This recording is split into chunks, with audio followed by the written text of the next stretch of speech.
ఒక్కసారి కొమ్మూరి గోల్డ్ కి కాల్ చేయండి. తాకట్లో ఉన్న మీ బంగారాన్ని విడిపించి మార్కెట్ ప్రైస్ కి వాళ్ళు కొనుక్కుని మిగతా డబ్బులు మీకు ఇచ్చేస్తారు. బ్రేకింగ్ న్యూస్ చూస్తున్నాం. పశ్చిమాసియాలో మండుతున్న యుద్ధ జ్వాలలు అంతర్జాతీయ సముద్ర వాణిజ్యంపై కోలుని దెబ్బ కొడుతున్నాయి.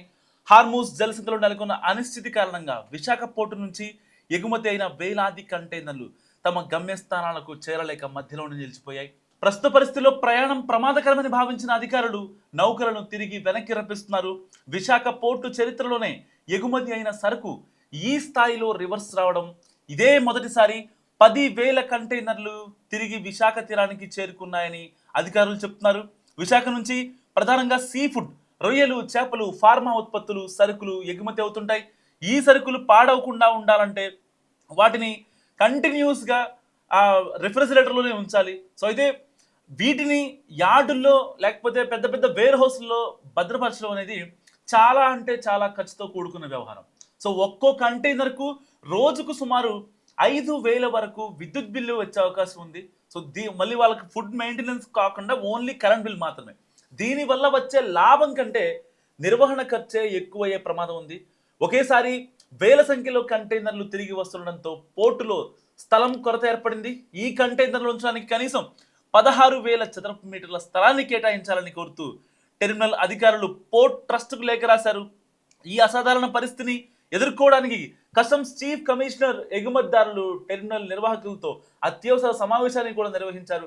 సాధారణంగా ఎగుమతి అయ్యే సరుకుపై ఉండే నిబంధనలు తిరిగి వచ్చే సరుకుకు వర్తించవు కాబట్టి కస్టమ్స్ విభాగం కొత్త గైడ్లైన్స్ను రూపొందించే పనిలో పడింది. ఎగుమతిదారుల ప్రధాన ఆందోళన సరుకు నాణ్యతపైనే ఉంది. ముఖ్యంగా సముద్ర ఉత్పత్తులు 3 నుంచి 5 రోజులకు మించి నిల్వ చేయడం చాలా కష్టసాధ్యం. నౌక ప్రయాణంలో ఉన్నప్పుడు ఉండే అత్యాధునిక ప్రిజర్వేషన్ సౌకర్యాలు పోర్టులోని యార్డుల్లో అసలు ఉండకపోవచ్చు. ఎందుకంటే ఒకటి కాదు 16,000 నౌకలు అంటే అసలు ఇమాజిన్ చాలా కష్టం అవుతుంది. సో దీనివల్ల కోట్ల రూపాయల విలువైన ఆహారం ఆ ఉత్పత్తులన్నీ కూడా చెడిపోయే ప్రమాదం ఉంది. యుద్ధం కారణంగా అరేబియా సముద్రం, గల్ఫ్ దేశాల వైపు వెళ్లే మార్గాల్లో అనిశ్చితి కొనసాగుతున్నంత కాలం ఈ ఎగుమతులకు మోక్షం లభించేలా కనిపించట్లేదు.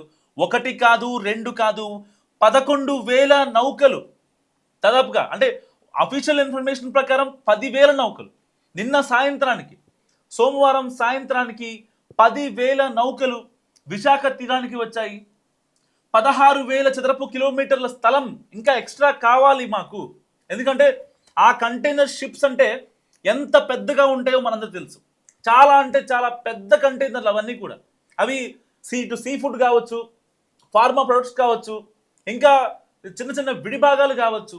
ఏదైతే మన దగ్గర నుంచి ఎక్స్పోర్ట్ చేస్తామో విదేశాలకి, ఆ వెళ్ళే కంటైనర్లు మొత్తం చాలా అంటే చాలా వెయిట్తో ఉంటాయి. సో ఒకవేళ కంటిన్యూస్గా ఒక 3-4 డేస్ సేమ్ ప్లేస్లో కాన్స్టెంట్గా షిప్ ఉన్నా సరే ఆ యొక్క వెయిట్కి షిప్ కూడా కొంచెం ఇబ్బంది పడే అవకాశం ఉంది. అంటే ట్రావెలింగ్లో అంత ఇబ్బంది అనిపించదు. సో ట్రావెలింగ్ చేస్తున్నప్పుడు సో ఇంకొక జస్ట్ ఒక 2-3 డేస్ అంటే ఆల్రెడీ వాళ్ళు వెళ్ళిపోతారు. అదే 2-3 డేస్ వాళ్ళు కాన్స్టెంట్గా అక్కడే ఉన్నారంటే ఇటు షిప్కి కావచ్చు, షిప్లో ఉన్న ఆ యొక్క ప్రొడక్ట్స్ కావచ్చు, సో వాటిని కంటిన్యూస్గా ప్రిజర్వేటివ్ చేయాలంటే చాలా కష్టం. ఆన్ ది వేలో అంటే ఓకే, మన దగ్గర విద్యుత్ ఇంత ఉంది, సో ఇది ఇన్ని రోజులకు వస్తుంది, లేకపోతే ఇంకొక 2 డేస్ అయినా ఎక్స్టెండ్ చేసుకోవచ్చు. సో దానికి సంబంధించిన ఆ యొక్క పరికరాలు మొత్తం దాంట్లో ఉంటాయి కాబట్టి వాళ్ళు కంటిన్యూస్గా వాటిని ఫ్రీజ్ చేసుకునే అవకాశం ఉంటుంది. కానీ ఒకే చోట ఉండి విశాఖ తీరానికి సరిగ్గా 4 కిలోమీటర్ల రేంజ్లో ఈ యొక్క 11,000 నౌకలు, అఫీషియల్ ఇన్ఫర్మేషన్ ప్రకారం 11,000. సో ఇంకా వస్తూనే ఉన్నాయి. యాక్చువల్గా ఈ యొక్క శ్రీలంక తీరం నుంచి కావచ్చు, ఇటు బాంగ్లా తీరం నుంచి కావచ్చు, లేదంటే ఈ యొక్క యూరప్ కంట్రీస్కి వెళ్ళినవి కావచ్చు, ఆస్ట్రేలియాకి వెళ్ళినవి కావచ్చు, ఇటు ఆఫ్రికన్ కంట్రీస్కి బియ్యాన్ని పంపించేవి కావచ్చు, అన్నీ కూడా మళ్ళీ వెనక్కి వచ్చేసాయి. 4 కిలోమీటర్ల రేంజ్లో పుష్ప సినిమాలో కనుక ఏదైతే ఆ ఎర్రచందనం దొంగల్ని ఎలా అయితే పట్టుకెళ్తూ ఉంటారో, సో ఆ యొక్క స్టీమర్లకి కట్టేసి అలా కనిపిస్తుంది ఇప్పుడు విశాఖ తీరం. డ్రోన్ విజువల్స్ కాసేపట్లో వీళ్ళు విశాఖ పోర్ట్ అఫీషియల్స్ బయటికి వదిలే అవకాశం ఉంది. 11,000 నౌకలు, జస్ట్ ఇమాజిన్. ఇంకా వస్తున్నవి చాలా, విశాఖ తీరానికి వస్తున్నవి ఇంకా, అంటే అఫీషియల్ కాకపోయినా అన్అఫీషియల్గా మనం మాట్లాడుకుంటే కనీసం పర్ డేకి 3 నుంచి 4 వేల నౌకలు వెనక్కి వచ్చేస్తున్నాయి, విశాఖ తీరానికి వచ్చేస్తున్నాయి. ఒకవేళ పొరపాటున కనుక ఇజ్రాయెల్ కనుక వీళ్ళు దాడి చేస్తే ఏమైపోద్దో మా పరిస్థితి, మా సరికేమైపోద్దో అని ఎగుమతిదారులు భయపడుతున్న సిచ్యువేషన్. 1 కాదు 2 కాదు 11,000 నౌకలు. జస్ట్ ఇమాజిన్, 11,000 నౌకలు అంటే అసలు అక్కడ స్థలం సరిపోద్దా లంగరేసుకోవడానికి? లేదంటే దాంట్లో ఉన్న ప్రొడక్ట్స్ కాస్ట్ ఎంతో జస్ట్ ఇమాజిన్.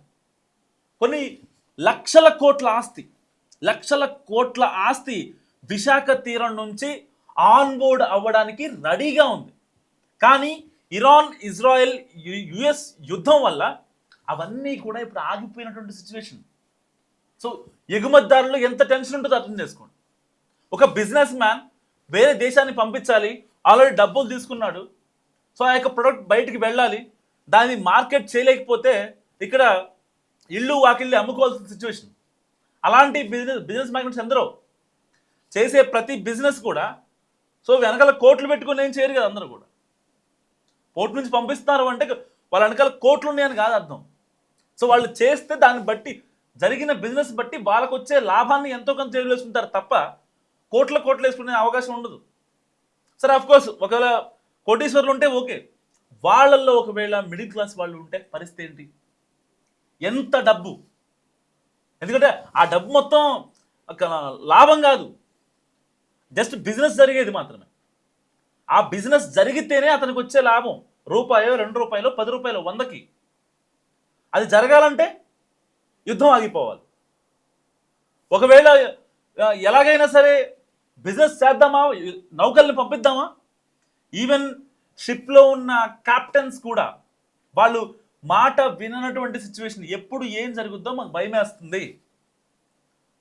అఫీషియల్గా అయితే మేము పంపించగలం, ఇవి ప్రైవేట్ సంబంధించినవి ప్రొడక్ట్స్ అన్నీ కూడా. Is there emergency we will, otherwise we can't అని చెప్తున్నారు క్యాప్టెన్స్ డైరెక్ట్గా. సో విశాఖ తీరంలో 1,00,000 కోట్ల సంపద ఆవిరవుతుందా అన్న సిచ్యువేషన్ కూడా కనిపిస్తుంది ఒక రకంగా. 1 కోటి కాదు 2 కోట్లు కాదు 1,00,000 కోట్లు, ఒక రాష్ట్ర బడ్జెట్కి సరిపడే డబ్బు ఇప్పుడు విశాఖ తీరంలో కొలువై ఉంది. సిచ్యువేషన్ చాలా హెవీగా ఉంది. సో ఇప్పుడు ఇరాన్, ఇజ్రాయెల్ కనుక ఈ వార్ని ఆపకపోతే ఒక దేశ సంపద 1,00,000 కోట్లు అంటే జస్ట్ ఇమాజిన్, ఆ డబ్బులతో ఎన్నో సంక్షేమ పథకాలు చేయొచ్చు, ఆడపిల్లలకి చదువులు పెట్టించవచ్చు, ఇంకేమైనా చారిటీస్ చేయించవచ్చు, చిన్నపిల్లలకి గుండె ఆపరేషన్లు చేయించవచ్చు, ఇలా చాలా చేసుకోవచ్చు, యువతకి ఉపాధి కల్పించవచ్చు, పెట్టుబడిదారులను ఆకర్షించవచ్చు. ఒక రాష్ట్ర ప్రగతికి ఉపయోగపడే డబ్బు మరికొద్ది గంటల్లో ఆవిరైపోతుందా అనే అనుమానాలు ఇప్పుడు వ్యక్తమవుతున్నాయి. విశాఖ తీరంలో 11,000 నౌకలు వచ్చి లంగరేసుకుని కూర్చున్నాయి. జస్ట్ ఇమాజిన్, ఇంకా చాలా అంటే చాలా నౌకలు వస్తున్నాయి. 1 కాదు 2 కాదు, గంటకి కనీసం 150 నౌకలు విశాఖ తీరం వైపే చూస్తున్నాయి. బంగ్లాదేశ్ వెళ్ళలేనటువంటి షిప్స్ కూడా విశాఖ వైపే వస్తున్నాయి. వాళ్ళకి సేఫెస్ట్ ప్లేస్ విశాఖ. దాదాపుగా విశాఖ తీరంలో 1,00,000 కోట్ల రూపాయలు ఆవిరవుతుందా అనే సిచ్యువేషన్ ఇప్పుడు అందరి మనసుల్ని కలిసివేస్తోంది. సో చాలామంది బిజినెస్ మ్యాగ్నెట్స్ కావచ్చు, చిన్న ఆంటర్ప్రినర్స్ కావచ్చు, వీళ్ళంతా ఇప్పుడు ఎలాంటి కాన్సిక్వెన్స్, ఎలాంటి రచ్చ జరుగుద్దో అని చెప్పి చాలా బాధపడుతున్న సిచ్యువేషన్. సో 1 కాదు 2 కాదు 14,000 నౌకలు విశాఖ తీరంలో లంగర్ వేయబడ్డాయి. దాదాపుగా 16,000 నౌకలు విశాఖ తీరంలో లంగర్ వేయబడ్డాయి. సో దానికి సంబంధించిన సీసీటీవీ, ఈ డ్రోన్ కెమెరాస్ని కూడా, ఆ విజువల్స్ని విశాఖ పోర్ట్ అధికారులు కాసేపట్లో రిలీజ్ చేయనున్నారు. సో ఇలాంటి నేపథ్యంలో అసలు విశాఖకి ఎందుకు ఈ గతి పట్టింది, చరిత్రలో లేనటువంటి, ఎందుకంటే దీనికి మళ్ళీ ఇంకొక కాన్సిక్వెన్స్ కూడా యాడ్ అయ్యే అవకాశం ఉంది. హార్మోజ్ జలసంధి కూడా ఇప్పుడు మూసేస్తున్నారు, ఆల్మోస్ట్ మూసేశారు ఒక రకంగా చెప్పాలంటే. అఫీషియల్గా దాన్ని ఇంకా మూయలేదు, అక్కడ కొన్ని ఉద్రిక్త పరిస్థితులు నెలకొన్నాయి. ఆ జలసంధిని కనుక ఒకవేళ మూసివేస్తే ప్రపంచ దేశాలకి రవాణా, ఇటు చమురు కావచ్చు, ఇంకా వేరే ఏ థింగ్స్ అయినా సరే, ఆ హార్మోజ్ జలసంధి ప్రపంచ దేశాల రవాణాకి చాలా కీలకం. ఆ 36 కిలోమీటర్లు అనేది చాలా అంటే చాలా కీలకం. సో అలాంటి జలసంధి కనుక ఒకవేళ మూసివేస్తే ఇటు బాంబే కావచ్చు, ఇటు విశాఖ కావచ్చు, చెన్నైకి కావచ్చు, సో ఇండియాలోని కోస్టల్ ఏరియా మొత్తం లంగర్ వేసిన షిప్స్తో నెలకొనే అవకాశం లేకపోలేదు. సో ఈ వీడియో గురించి మీరేమనుకుంటారో మస్తు కామెంట్ చేయండి.